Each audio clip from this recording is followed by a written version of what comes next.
Hello दोस्तों, आप सभी को मेरे इस YouTube channel let's crack JPSC में स्वागत है। जैसे कि आपको पता है, मैं हूं प्रेम और मैं आज आपके लिए लेके आया हूं जेपीएससी एग्ज़ाम के प्रोस्पेक्टिव में एक मोस्ट इम्पोर्टेंट टॉपिक, जो प्रीलिम्स के लिए तो इम्पोर्टेंट है ही साथ मेंस के लिए भी मोस्ट इम्पोर्टेंट है।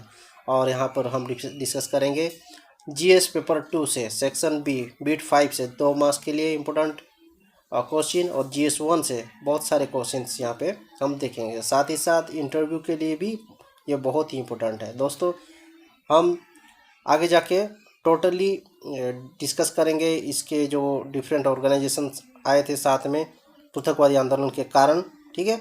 लेकिन यहाँ पर ओनली हम आज डिस्कस करेंगे पृथकवादी आंदोलन के कारण, यानी कॉजेस को, जो आपको अच्छे से पता होना चाहिए, और इसीलिए लेक्चर आज छोटा होगा। तो चलिए आज शुरू करते हैं ये टॉपिक। तो देखिए, सबसे पहले ब्रिटिश शासन की अवधि से झारखंड में कई राजनीतिक गतिविधियां देखी गई जो समाज को बदल रही थी। एक अलग राज्य के रूप में झारखंड के उद्भव में भारत के इतिहास में एक लंबा समय लगा, जिसे 1912 से लेकर 2000 तक माना जाता है। ब्रिटिश शासन के समय से झारखंड बंगाल प्रांत का एक हिस्सा था। बिहार को बंगाल से अलग करने के बाद झारखंड पूर्व राज्य का हिस्सा बन गया था।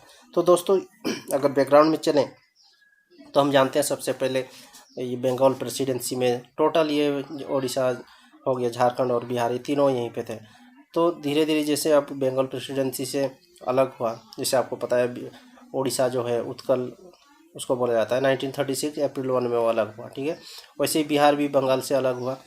तो जैसे ही अलग हुआ उसके बाद झारखंड बिहार में चला गया, ठीक है। और वहाँ से धीरे धीरे वो क्या किया, अपना अलग एक झारखंड रूप से जो स्टेट बनाने के लिए उसके कोशिश किया। तो इसके पीछे क्या कारण थे, क्यों वो पहले बिहार में रहने के बाद भी उसे एक अलग राज्य की दरकार हुई है, क्यों यहाँ के लोग प्रतिष्ठित हो गए अपने वहाँ जो लोग बिहार सरकार के द्वारा, क्यों ये अपने आप को सिक्योर नहीं फील कर रहे थे, या अपना डेवलपमेंट क्यों हो नहीं पा रहा बोल के क्यों वो लोग माने। तो जैसे आप देखते हैं यहाँ पे, आप देखिए मैप में, सबसे पहले था ये टेरिटरी ऑफ नवाब ऑफ बंगाल, जो 1717 से 1751 में इतना वास्ट एरिया में फैला हुआ था। उसके बाद धीरे धीरे ये सिकुड़ते हुए देखिए 1886 से 1905, ठीक है। वहाँ पर ये था आपका जो वहाँ पे बांग्लादेश से भी यहाँ पे जुड़ा होता, बांग्लादेश अलग हो गया, ठीक है। उसके बाद 1905 से 1912 में इसे आपको मैप दिखेगा। उसके बाद 1912 से 1947 में इस तरह से ये अलग अलग प्रांत में बंट गए, और उसके बाद पार्टीशन ऑफ बंगाल 1947 में ये हुआ है, ठीक है। तो दोस्तों, इसके बाद झारखंड भी अपने, झारखंड मतलब क्या होता है, झारखंड में जो रहने वाले लोग, यहाँ के आदिवासी, वो कभी भी अपने आप को डेवलप या प्रोग्रेसिव नहीं कर पा रहे थे झारखंड सरकार के बदल में, जो जिस समय वहाँ पे थी। तो वो लोग क्या सोचे, अपना एक अलग सा एक झारखंड स्टेट बनाया जाए। तो इसके कारण क्या है, तो देखते हैं उसके कॉजेस क्या थे। सबसे पहले देखते हैं इकोनॉमिक कॉजेस, ठीक है। वस्तु तो झारखंड के पृथकवादी आंदोलन को आर्थिक समस्या का राजनीतिक विस्फोट कहा जाना चाहिए। यह आंदोलन आदिवासियों के बदतरीन शोषण का स्वाभाविक परिणाम था। अच्छा, तो देखते हैं यहाँ पे कौन कौन से शोषण उनके ऊपर हुए, जिसके कारण वो अलग राज्य के गठन के लिए सोचे। विशाल खनिज संपदा एवं अन्य प्राकृतिक साधनों के बावजूद झारखंड संपूर्ण ब्रिटिश काल एवं स्वतंत्र भारत का भी अत्यंत पिछड़ा भाग था। देश की खनिज संपदा का 40% भाग इसी क्षेत्र में था। तो देखिए, इकोनॉमिकली अगर देखेंगे तो झारखंड में अभी भी 40% जो हिस्सा मिनरल्स है वो इंडिया को शेयर करता है। अभी भी बहुत सारे ऐसे मिनरल्स खान है, माइन है, जिसको अभी भी ये लोग अपने प्रोडक्टिविटी के मैक्सिमम लेवल तक नहीं लाए हैं। अगर ये प्रोडक्टिविटी के मैक्सिमम लेवल तक लाएंगे तो ये अभी भी झारखंड बहुत सारे स्टेट को पीछे छोड़ देगा, और उसका जो जीडीपी शेयर में उसका बहुत ही अच्छा रैंकिंग हो जाएगा। तो आप दोस्तों आगे देखते हैं, इकोनॉमिकली जो रीजन्स है कि राजस्व के 3/4 हिस्सा यहीं से प्राप्त होता था। अच्छा, ये बिहार में जब था, वहाँ बिहार का जो जितने भी रेवेन्यू होता था, ये 3/4 हिस्सा यहीं से जाता था। फिर भी राज्य के विकास का व्यय के केवल 5वां भाग यहाँ खर्च होता था। जो भी आपका डेवलपमेंट एक्सपेंडिचर होता था उसका ओनली 5% यहाँ पे खर्च होता था। मतलब सिर्फ उस प्रांत में यानी बिहार प्रांत में ही ज़्यादा खर्च होते थे, यहाँ पे बहुत कम खर्च होते थे। फलतः झारखंड संपन्नता में विपन्नता का विचित्र स्थिति में क्षुब्ध था। बड़े बड़े कल कारखानों से यहाँ के लोगों को कोई विशेष लाभ नहीं हुआ था। ठीक है, संपन्नता पे विपन्नता, ये बहुत ही मोस्ट मतलब फेवरेट क्वेश्चन है इंटरव्यूअर के। वो पूछते हैं, इस इंग्लिश में इसको ऐसे बोला जाता है कि पैराडॉक्स ऑफ अपॉर्चुनिटीज। ठीक है, अभी भी क्यों झारखंड पैराडॉक्स ऑफ अपॉर्चुनिटी, मतलब इतना संपन्न है फिर भी विपन्न है, मतलब अभी तक गरीबी यहाँ पर देखा जाता है। आप याद करो 1907 सबसे पहले टिस्को का यहाँ स्थापना हुआ था। देश भर में सबसे पहली बार इंडस्ट्रियलाइजेशन यहीं से शुरू हुआ, लेकिन अभी भी ये पिछड़ा हुआ है। क्या कारण था? क्योंकि यहाँ पे शोषण होता था। किस तरह से शोषण हुआ देखिए, विशाल संख्या में लोग विस्थापित हुए थे। इन विस्थापित लोगों को बिरले ही नौकरी दी जाती, यानी पॉलिसी बहुत ही खराब था। सरकार द्वारा भूमि अधिग्रहण के बावजूद मुआवजा काफ़ी विलंब से दिया जाता था। यही कारण था कि आदिवासी नई परियोजनाओं से भयभीत रहने लगे, न कि सहज विरोध भाव से कारण रहते थे। तो दोस्तों यहाँ पे लोग क्या करते थे, डरते थे कि कोई भी प्रोजेक्ट आया तो सरकार अभी हम लोग का ज़मीन ले लेगी, हमको कोई नौकरी नहीं मिलना है, ना कोई पैसा मिलेगा, इसीलिए ये लोग प्रोटेस्ट करते हैं। ठीक है, आगे देखते हैं। त्रुटिपूर्ण औद्योगिक नीति के कारण बड़े उद्योगों ने कभी स्थानीय लोगों के जीवन स्तर को नहीं बढ़ाया। झारखंड में औद्योगिक के कारण स्थानीय लोगों का एक बहुत बड़ा हिस्सा विस्थापित हो गया और उन्हें वास्तव में सरकार द्वारा भूमि अधिग्रहण नीति की सरकारी नौकरी नहीं मिली, जो लोगों को मुआवजा के रूप में देना था। तो देखिए, जिस तरह आप एक ब्लर फोटो यहाँ पीछे देखते हैं, देखिए किस तरह से ये लोग बदहाल जिंदगी रहते हैं झारखंड के लोग। अभी भी मतलब कुछ क्षेत्रों को छोड़ के, रांची चाहे बसा या टाटानगर या आदिपुर, उनको छोड़ के वादी बाग जितने भी जगह है लोग ऐसे ही रहते हैं। तो इतने पैसा होने के, ये तो वही हुआ ना कि आपके पास पैसा है लेकिन आप उस पैसे को ठीक से बिना खर्च किए आप अपने ज़िंदगी बेदहाल करके रखे हो, है कि नहीं? तो ये पैसा यानी सरकार का जो रेवेन्यू है वो लोगों को तक पहुंचेगा कैसे? आपको अच्छा एक पॉलिसी लेकर आना होगा, बहुत सुसंगठित पॉलिसी जो लोगों को डायरेक्टली बेनिफिट मिले। ठीक है, तो ये उस समय का बात है जब बिहार में ये लोग थे। देखते हैं आगे। झारखंड में औद्योगिक कारण के कारण देश में लगभग सभी क्षेत्रों के लोग बिहार सहित झारखंड में आए और बड़ी संख्या में इन्हें उच्च अधिकारियों के साथ संपर्क स्थापित करके नौकरी के अवसर पर अपना कब्जा बना लिया। तो दोस्तों जैसे ही यहाँ पे इंडस्ट्रियलाइजेशन शुरू हुआ तो लोग एकदम यहाँ पे दौड़ पड़े कि चलो झारखंड में नौकरी मिल रहा है, वहाँ पर चलते हैं। तो आप जानते हैं झारखंड के लोग तो बहुत ही सरल और बहुत ही अच्छे स्वभाव के हैं, इतने कपट उनके मन में नहीं रहता, जिसके वजह से ये लोग क्या कहते हैं, सीधे सादी ज़िंदगी जीते हैं। लेकिन बाहर के लोग जो आए वो लोग क्या किए, अपना मेल भाव बढ़ाया और उच्च अधिकारियों के साथ, और उसके बाद अपना कब्जा उनमें जमाना शुरू किया और अपने रिश्तेदारों का लाभ उठाया जो वरिष्ठ पद पर तैनात थे।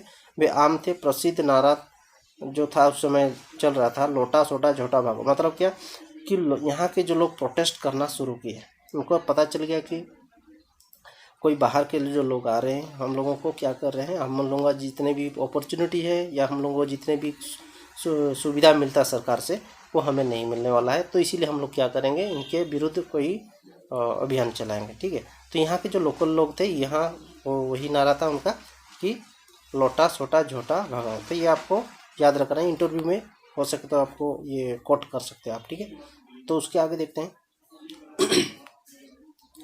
जैसे यहाँ पे आप देखिए, मैं कोई भी स्पेशल कोई ट्राइब या कोई भी जाति के लोगों को मैं टारगेट नहीं कर रहा हूँ, कमेंट नहीं मार रहा हूँ। ये मैं बहुत ऐसे सोर्सेस से मैं ये वाला डाटा लेके आया हूँ जो आपको बुक्स में मिल जाएंगे, इसीलिए कोई भी इसको दिल से नहीं लेना। और जो जो इतिहास बना हुआ है उसको तो जानने का अधिकार जरूर है। तो झारखंडी लोग जो है वो जरूर जाने कि क्या हुआ था हम लोग के पीछे और क्यों हम लोग को झारखंड का अलग सा एक राज्य बनाने के लिए आवश्यकता हुई। तो देखिए यहाँ पे इंडस्ट्रियलाइजेशन जो हुआ according to 1931 census comparison of Adivasi with Sadan. तो सदान लोगों के साथ कंपैरिजन देखिए, 1931 में 40% आदिवासी थे और 60% जो थे सदानी लोग थे। ठीक है, तो इस हिसाब से आप अगर देखें तो 1981 में जाके ये सीधा 21% महज रह गया और उनका जो परसेंट 57% हो गया, यानी धीरे धीरे बढ़ने लगा। ठीक है, तो 1937 में झारखंड में बिहारी लोग सर्वेक्षण के अनुसार यहाँ 15% थे और उन 15% व्यक्तियों ने 85%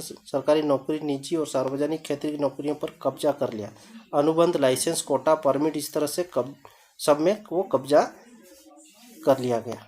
तो दोस्तों जैसे कोई एक बोलते हैं ना कोई कनिंग आदमी होता है या डिप्लोमेटिक आदमी होता है, वो क्या करता है, हमेशा वो सोचता है कि मैं कैसे ज़्यादा हिस्से का मतलब स्वामी बनो। तो इसी तरह आप देखिए यहाँ पे 15% जो बिहारी लोग आए हुए थे, वो लोगों ने क्या किया, पूरी तरह जितने भी सरकारी नौकरियाँ थीं उसमें 85% जो भी बड़े बड़े पद के जो नौकरियाँ थी वो अपने नाम में कर लिए।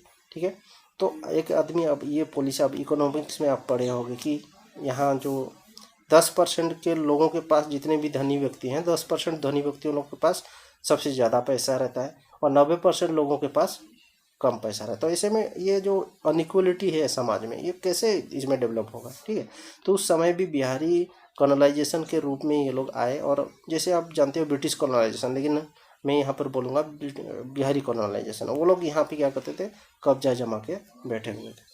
तो ये सबसे उत्यक्त होकर लोग धीरे धीरे इसके प्रोटेस्ट किए और धीरे धीरे क्या किया, बिहारी नहीं, प्राय सभी प्रांत के लोग यहाँ पे आए हुए थे। तो इसीलिए अब किसी एक व्यक्ति को मैं टारगेट नहीं कर रहा हूँ, तो इसीलिए इसको महज एक पढ़ाई के रूप से ही लीजिएगा। ठीक है, नेक्स्ट देखते हैं। झारखंड की आबादी का 1/3 हिस्सा आदिवासी लोग थे। इसके बजाय उन्हें केवल 10% सरकारी नौकरी मिली। तो ये पूरा फैक्ट जो है आपको पूरा बुक्स में मिल जाएंगे। ठीक है, देखिएगा। तो एक 1/3 हिस्सा, यानी 3 हिस्सों में से एक हिस्सा जो आदिवासी लोग थे, फिर भी उनको 10% नौकरी थी। ठीक है, उनको क्यों नहीं मिलती, आपको रीज़न बताया मैंने। और स्थानीय लोग जो थे, यानी जब मिला कि यहाँ के स्थानीय लोग जो नॉन ट्राइबल भी थे, वो 15% थे। और 1957 तक बिहार सरकार में झारखंडी मंत्री मौजूद नहीं थे। केंद्र में भी यही स्थिति। तो देखिए, ये तो था आपका इकोनॉमिक और इंडस्ट्रियलाइजेशन की वजह से जो भी आपको ये प्रॉब्लम्स शुरू हुआ। उसके साथ ही साथ देखिए यहाँ पे पॉलिटिकली अगर देखेंगे तो 1957 यानी 1947 के बाद 10 साल बाद तक भी झारखंडी मंत्री कोई मंत्री नहीं थे। ठीक है, आप अभी जानते होंगे बहुत सारे ऐसे झारखंडी मंत्रियों ने सेंटर में, जैसे अर्जुन मुंडा है। ठीक है, फिर आपके झारखंडी मंत्री बहुत सारे हैं जो अभी रिप्रेजेंट करते हैं झारखंड को। लेकिन उस समय ऐसा कोई नहीं था। ठीक है, क्योंकि इसके पीछे कारण यही था कि यहाँ जो बिहार सरकार थी, बिहार सरकार यहाँ के जो ट्राइबल पीपल को इतना उनके सुविधाओं को यानी नज़रअंदाज कर रही थी। तो इसी वजह से लोगों ने धीरे धीरे प्रोटेस्ट किया, और प्रोटेस्ट करने के बाद वो धीरे धीरे अपना स्वयं का जो वैल्यू है या स्वयं का जो उनका जो अस्तित्व है वो धीरे धीरे लाए। ठीक है, तो अभी मैं ये बोलना चाहता हूँ कि कारण इतने सारे थे या और उससे भी ज़्यादा होंगे, लेकिन आपको एक संकल्प अपने मन में करना होगा कि झारखंड नाम का जो ये स्टेट फॉर्मेशन हुआ है 15 नवंबर 2000 में, तो इस झारखंड या हमारी जो मातृभूमि स्टेट जो है झारखंड, इसको आगे लेके चलना है, इसको विकास करवाना है। इस यहाँ के लोगों को कहीं बाहर के लोग ना ऐसे सोच बैठे कि ये लोग अभी भी अनपढ़ है या अभी लोग ये भी अनडेवलप हैं, यहाँ के लोग अभी भी झारखंडी है। झारखंडी वर्ड जो है एक गाली जैसे लगता है, लेकिन ऐसे नहीं होना चाहिए। झारखंडी भी अच्छे लोग हैं और वो लोग भी एजुकेटेड है, और उन लोगों को भी एक अच्छा सुविधा मिलना चाहिए। तो ये इस दिशा में हमें कौन आगे लेके चलेगा, हमारे यहाँ के नेता हैं, वो लोग ही हमको आगे लेके जाएंगे। इसीलिए एक अच्छा पॉलिसी होना चाहिए ताकि यहाँ के जो रेवेन्यू है पूरे लोगों के पास पहुँचे और उनका अपना जो दिन जो स्टैंडर्ड ऑफ लिविंग ये ऊंचे स्तर का हो पाए। इससे हमारा खोया हुआ अस्तित्व वापस आएगा। तो दोस्तों, इसी तरह हम फॉर्मेशन 1912 से लेकर 2000 तक जो डिफरेंट टाइप ऑफ ऑर्गेनाइजेशन, जो जितने भी ग्रुप समूह आए थे, उसके बारे में डिस्कस करेंगे। जैसे एक यहाँ पे देखिए, आप स्क्रीनशॉट ले सकते हैं। यहाँ पे 1912 में सबसे पहले formation of Christian student organisation हुआ था। उसके बाद 1915 छोटा नागपुर उन्नति समाज। तो इस तरह से हम आगे बहुत सारे डिस्कस करेंगे और अच्छा एक लेक्चर क्लास लूँगा। तब तक के लिए आप बने रहिए और नेक्स्ट वीडियो का इंतज़ार कीजिए। और अगर आप इस चैनल में नए हो तो ज़रूर से ज़रूर सब्सक्राइब कीजिए, और हाँ, प्लीज़ कमेंट कीजिए, लाइक कीजिए और शेयर कीजिए, ताकि आपके जैसे ही बहुत सारे ऐसे स्टूडेंट्स हैं झारखंड के जिनके पास बुक्स नहीं है, लेकिन पढ़ने के लिए उनके बहुत मन में इच्छा है। और जेपीएससी क्योंकि जल्दी ही होने वाली, इसीलिए उनको भी ये लाभ मिल सके। तो दोस्तों, this is the end of this video and let's crack it.